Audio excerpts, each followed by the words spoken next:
Hello guys, welcome to Generation Unravel. In this video I'll be showing you how to put multiple face accessories on your Roblox avatar. So currently I am in my Roblox homepage, and first I need to head over to my avatar over here on the left side of the screen.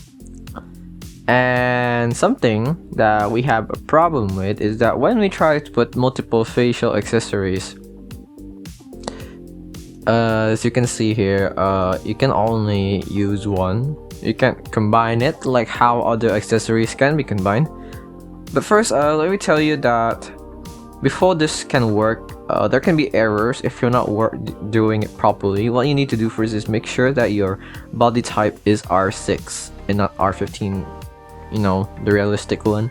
So, okay, let's head over now to face. And let's say we want to combine these two accessories together. Let's click on the stylish aviators one and click on the advanced editor over here.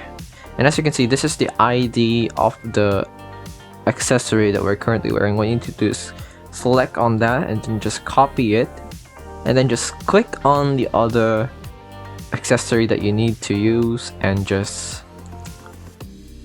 then let's just wait for a while. Wait for it to load. Okay, it's a bit lagging, but let me just show you how it works now.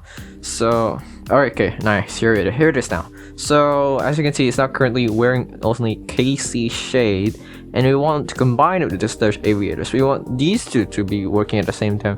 So we already copied the asset ID of the stylish aviators one earlier. It's not the same one as this one anymore. And now all we need to do is head over to the other one over here, the blank, and just copy the ID that we copied earlier. As you can see, these are two different IDs because these are two different accessories. Now after that, you could just click on save and just, are you sure you want to override your current look? Just click on save as well. And then as you can see, both of these accessories are now currently equipped on your Roblox avatar. It's that simple. So I hope this video helped you. Like, comment, and subscribe if it did. This is Generation Unravel, and I'm saying bye bye. Have fun.